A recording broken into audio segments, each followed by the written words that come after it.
कहानी बरगद का भूत। रात काफी बीत चुकी थी। एक बार फिर रमेश की पोस्टिंग रामनगर हो चुकी थी। क्योंकि सुबह रमेश को इलेक्शन की ड्यूटी पे जाना था, इसलिए आज की रात उसका पुलिस स्टेशन पहुंचना बेहद जरूरी था। बस से उतरते ही रमेश ने आसपास देखा तो कोई सवारी नजर नहीं आई, तो वो पैदल ही जाने लगता है। कोई बात नहीं, 1 किलोमीटर की ही तो बात है, जल्दी ही पहुंच जाऊंगा। रमेश अपना बैग और बंदूक लिए तेजी से चल रहा था और जैसे ही बरगद के पेड़ के पास पहुंचा, पीछे से एक आवाज आई, आ गए तुम। रमेश डर जाता है। पीछे मुड़कर देखता है तो कोई नहीं है। फिर जैसे ही सामने मुड़ता है तो देखता है कि बरगद के पेड़ के नीचे कमलनाथ हवा में खड़ा है। उसकी आंखें नीली, कंधे पर बंदूक और खून से सनी वर्दी।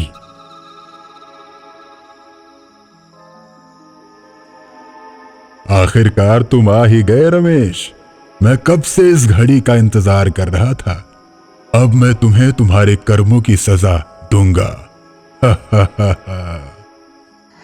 इतना कहकर कमलनाथ रमेश का गर्दन दबोच लेता है। रामनगर थाना पूरे प्रदेश में सबसे ज्यादा अपराधी पकड़ने के मामले में नंबर 1 है। कोई भी चोर चोरी करने से पहले 100 बार सोचता है कि चोरी करूं या नहीं, क्योंकि रामनगर थाने के नए दरोगा कमलनाथ की ईमानदारी और निडरता के आगे किसी की नहीं चलती।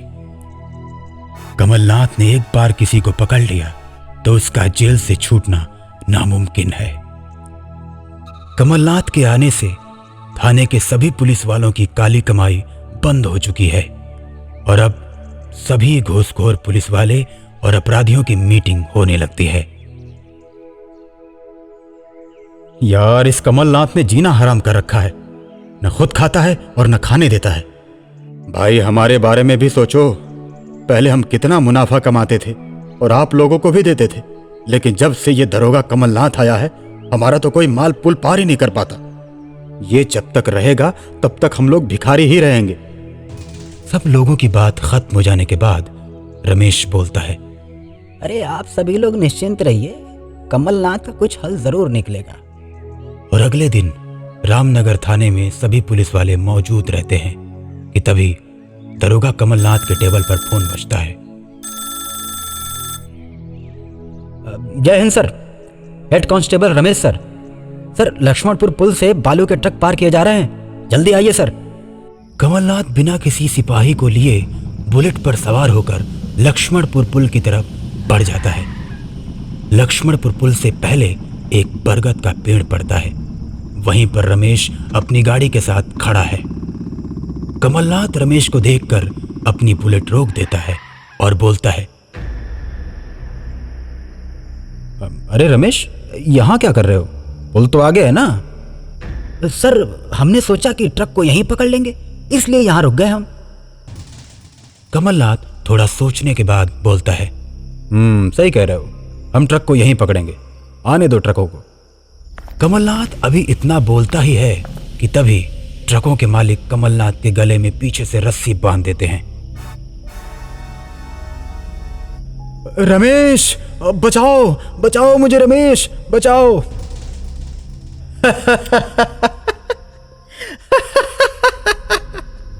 कमलनाथ, तूने हम सब के नाक में दम कर रखा था। न तू खुद खाता और न हमको खाने देता था, इसलिए हमने सोचा कि तुझे रास्ते से हटाना ही ठीक है।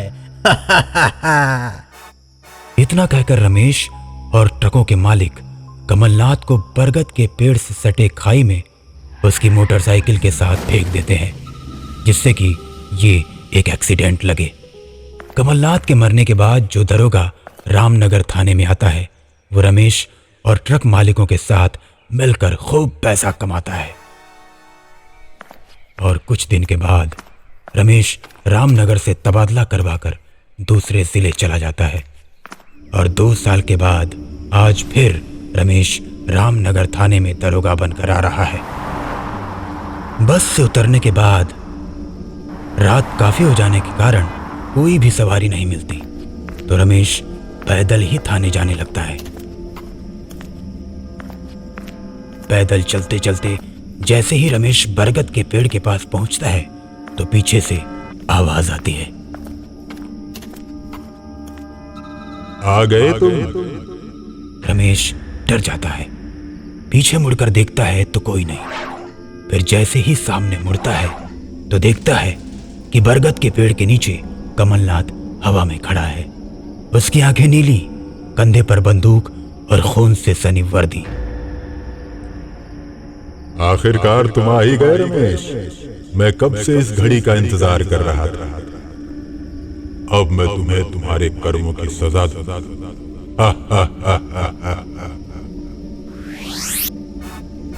इतना कहकर कमलनाथ रमेश का गर्दन दबोच लेता है। रमेश कमलनाथ को देखकर डर जाता है। अरे सर, हमको माफ कर दो, मुझसे बहुत बड़ी गलती हो गई थी सर, मुझे छोड़ दो। तुमको कैसे छोड़ दूं? आज तो अपना बदला पूरा जरूर करूंगा। इतना कहकर कमलनाथ रमेश की गर्दन काटकर अलग कर देता है और उसे मार डालता है। उसके बाद रमेश का मोबाइल निकालकर रमेश की आवाज में ट्रक मालिकों को फोन करता है। अरे दोस्तों, मैं फिर आ गया। पैसे कमाने का समय आ गया है और अब तो मैं थाना इंचार्ज बन के आया हूँ। मिलना है तो जल्दी आओ बरगद के पेड़ के पास, वहीं पर मैं खड़ा हूँ। थोड़ी ही देर में ट्रक मालिक आते हैं और दोनों के आते ही कमलनाथ दोनों को दबोच लेता है और दोनों के गले में रस्सी डालकर उन्हें बरगद के पेड़ से लटका देता है, जिसके बाद धीरे धीरे तड़प तड़प कर दोनों की मौत हो जाती है। झारखंड का एक मध्यम वर्गीय परिवार जिसमें मनीष, उसकी पत्नी शालू और उनकी बेटी स्मृति है, वो मिलकर एक किराए का मकान लेते हैं। मगर वो किराए का मकान मनीष को नहीं भाता। एक दिन वो अपनी पत्नी शालू से कहता है, अरे शालू, सुन रही हो? आखिर कब तक हम लोग किराए के मकान में रहेंगे? कहते तो आप ठीक है, अगर कहीं सस्ते दाम में मकान मिले तो खरीदने में हर्ज ही क्या है। अपनी बेटी भी बड़ी हो रही है, उसके लिए भी तो कुछ सोचना है या नहीं? अपना घर ही होता है। देखो, मेरा एक दोस्त मकान बेच रहा है। उसे इंडिया से बाहर जाना है, क्यों ना उसका मकान चलकर देख लें आज? हाँ, ये आइडिया ठीक है। आप दफ्तर से आएंगे तो हम दोनों मकान देखने चलेंगे, ठीक है? फिर जैसे ही मनीष ऑफिस से वापस लौटा, मनीष और शालू दोनों मिलकर उसके दोस्त के यहाँ पहुंचे। मकान देखकर शालू बोली, अरे वाह, ये तो बड़ा ही सुंदर मकान है और सिर्फ 10 लाख में। मनीष, इसे खरीद दो ना मेरे लिए प्लीज। नेक्स्ट वीक में दोनों ने वो मकान खरीद लिया और कुछ ही दिनों में जब वो उस मकान में आकर रहने लगे तो मकान के बाथरूम का दरवाजा अपने आप ही खुल गया। उस बाथरूम से अचानक ही खटखट की आवाजें आने लगी तो मनीष बोला, शालू, तुमने कुछ सुना? बाथरूम से खटखट की आवाज आ रही है। ओफो, क्यों तंग करते हो मुझे रात के समय में? आप सो जाइए ना, मैं बहुत थक गई हूँ। जो भी होगा सुबह को उठकर देख लेंगे। अरे बाबा शालू, मुझे तो यहाँ कुछ अजीब सा दिख रहा है। चलो ना, एक बार मेरे साथ चलकर ही देख लो। दोनों बाथरूम की तरफ जाते हैं तो उन्हें वहां एक परछाई नजर आती है। वॉश बेसिन में मांस के टुकड़े दिखाई देते हैं। ये नजारा देखकर दोनों पति पत्नी सन्न रह जाते हैं। मनीष, मुझे वाकई यहाँ पर ठीक नहीं लग रहा। इस बाथरूम में जरूर कोई ना कोई है जो हमें सोने नहीं देना चाहता, जो हमें तंग करना चाहता है। मनीष, अभी दोनों पति पत्नी ये बातें कर ही रहे थे कि तभी अचानक बाथरूम में से धुआं बाहर निकला, जिसमें से एक भयानक भूतनी प्रकट हुई। तुम लोग इस घर को फौरन छोड़ दो, ये घर मेरा है। अगर नहीं छोड़ोगे तो जान से मार दूंगी तुमको। जी ठीक है, हम छोड़ देंगे आपका घर, हमेशा हमेशा के लिए छोड़ देंगे।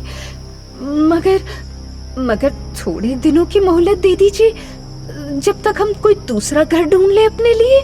थोड़ी देर? देखो, फौरन खाली करो मेरा मकान, नहीं तो अंजाम भुगतने के लिए तैयार रहो। देखिए, आप जो कोई भी हैं, हम आपको नहीं जानते, मगर वादा करते हैं अगले हफ्ते तक जरूर खाली कर देंगे। रात के 12 बज रहे हैं इस वक्त, हम कहाँ जाएंगे इतने अंधेरे में? मैंने जो कह दिया सो कह दिया, अभी के अभी खाली करो, वरना फिर कभी खाली नहीं कर पाओगे। कभी खाली नहीं कर पाएंगे? आपका मतलब क्या है? मतलब समझाती हूँ मतलब। और फिर देखते ही देखते उस भयानक चेहरे वाली भूतनी ने मनीष की बेटी स्मृति को पकड़ लिया और एक ही झटके में उसे घसीटकर बाथरूम के अंदर ले गई। उसने बाथरूम का दरवाजा अंदर से बंद कर दिया। मनीष और शालू बाहर बाथरूम का दरवाजा जोर जोर से पीटने लगे, लेकिन कोई फायदा न हुआ। बाथरूम के अंदर से उनकी बेटी स्मृति की चीखें निकल रही थी और बाथरूम के बाहर दोनों पति पत्नी अपनी बेटी की सलामती की गुहार लगा रहे थे। थोड़ी देर के बाद जब बाथरूम का दरवाजा खुला तो उन्होंने देखा कि उनकी बेटी स्मृति की दोनों आंखें गायब थी और वो भयानक चेहरे वाली भूतनी उसे अंधा बनाकर गायब हो चुकी थी। ओह नो, ये क्या हो गया मेरी बेटी को? इस घर में तो आना ही हमारी बदकिस्मती थी। जाने कौन सी घड़ी में हम यहाँ आए कि हमारी बेटी को अंधा होने पर मजबूर होना पड़ा। देखिए जी, मैं तो कहती हूँ अभी अपनी बेटी को डिस्पेंसरी लेकर चलते हैं, कोई ना कोई मदद तो मिल ही जाएगी हमें। घबराने की जरूरत नहीं है शालू, मैं डॉक्टर को फोन करता हूँ। मेरी जान पहचान में एक डॉक्टर है जो फौरन आकर उसका इलाज कर देगा। हेलो डॉक्टर साहब, आप फौरन मेरे घर आ जाइए। मेरी बेटी को एक भूतनी ने पकड़कर उसकी दोनों आंखें निकाल ली हैं। जल्दी कुछ कीजिए doctor, please help me. Doctor ने आकर स्मृति की आंखों का इलाज तो कर दिया, मगर उन तीनों के दिल में जो खौफ घर कर गया था उसका इलाज कौन करता? रह रहकर उन तीनों को वो भयानक चेहरे वाली भूतनी याद आती थी जो एक ही पल में उनकी हंसती खेलती गृहस्थी को बर्बाद करके चली गई थी। उनकी बच्ची की आंखें निकाल कर खा गई थी। अगली रात को जब मनीष, शालू और स्मृति बेडरूम में सोए हुए थे तो उन्हें बाथरूम की खिड़की के कांच के टूटने की आवाज आई और जैसे ही वो खिड़की का कांच टूटा उसमें से जोर जोर की हवा चलने की आवाज आई। शालू बोली, लगता है वो भयानक चेहरे वाली भूतनी आज फिर आएगी। मुझे तो बहुत डर लग रहा है मनीष, कल उसने हमारी बेटी की आंखें फोड़ डाली, आज न जाने किस पर कहर बरपाएगी। माँ, आप सच कहती हो, वो भूतनी बड़ी डरावनी है। देखो ना उसने मेरा क्या हाल कर दिया। माँ, अभी ये घर को छोड़ के हम किसी दूसरे घर में रहने के लिए चले जाएंगे, मगर इस घर में और नहीं रहेंगे। माँ, मुझे उस भूतनी से बहुत डर लगता है। डरो मत स्मृति, मैं अभी बाथरूम में जाकर देखता हूँ। और जैसे ही मनीष बाथरूम में जाकर देखता है, वही पहले दिन वाली भूतनी उस टूटे हुए कांच में उसे दिखाई देती है। वो फिर मनीष को आगाह करती है। अभी तक नहीं गए मेरे घर से? बोलो, क्या तुम्हें मरना अच्छा लगता है मेरे हाथों? या अपनी जान की कीमत नहीं मालूम तुम्हें? अब तुम्हें तुम्हारे सारे घर वालों को अंधा करके छोड़ूंगी, बड़ा मजा आएगा। न रहेगा बांस और ना बजेगी बांसुरी। जब आंखें ही नहीं रहेंगी तो तुम मुझसे कैसे बचोगे? देखो, हम में से किसी ने तुम्हारा कुछ नहीं बिगाड़ा। जिसने तुम्हारा बिगाड़ा है उससे जाकर बदला क्यों नहीं लेती अपनी मौत का? निर्दोष लोगों का खून कर रही हो, उन्हें रोज तंग कर रही हो, उनकी नींदें हराम कर रही हो। छोटी सी बच्ची को अंधा बनाकर तुम्हें क्या मिला? बोलो। अब कैसे समझाऊं मैं कि मैं तो अपनी मौत का बदला ले चुकी हूँ। अपने बेवफा प्रेमी को ऊपर के पानी की टंकी में डुबा डुबा कर मार चुकी हूँ ना 3 साल पहले। अब वो पानी की टंकी में रहता है और मैं बाथरूम के अंदर। अब तुम्हें कौन बचाएगा मुझसे? और इतना कहकर वो भूतनी अचानक गायब हो गई। इस वाक्य ने तो शालू और मनीष को और भी ज्यादा डरा दिया। अगले दिन सुबह वो फौरन अपनी जान पहचान के तांत्रिक बाबा के पास गए। वहां जाते ही तांत्रिक बाबा ने उनसे कहा, देखो बच्चों, तुम्हारे घर में जो प्रेमी जोड़ा भूत बनकर रह रहा है, उसी ने तुम्हें परेशान कर रखा है। मगर तुम चिंता मत करो, तुम्हें उनसे मुक्ति मिल जाएगी। मैं तुम्हारे घर में भूतों को बांधने वाला विशेष अनुष्ठान करूंगा, जिसके कारण वो भूत हमेशा हमेशा के लिए तुमसे दूर रहेंगे। उसी क्षण तांत्रिक बाबा ने अपने झोले में हवन कुंड की सामग्री रखी और चल पड़े मनीष और शालू के घर की ओर। जैसे ही तांत्रिक बाबा ने हवन करना शुरू किया कि उस भूतों के जोड़े ने उन्हें तंग करना शुरू कर दिया।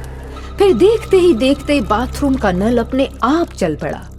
उसमें से पानी की जगह खून की धारा बहने लगी और वो खून बहता बहता तांत्रिक के ठीक सामने आकर रुका। तांत्रिक बाबा ने और जोर से मंत्र पढ़ने शुरू किए तो उस खून में से भूत और भूतनी दोनों सामने आ गए। तांत्रिक बाबा ने पवित्र हनुमान चालीसा का पाठ किया, जिससे वो भूत भूतनी उसी वक्त हवन कुंड में जलकर खाक हो गए।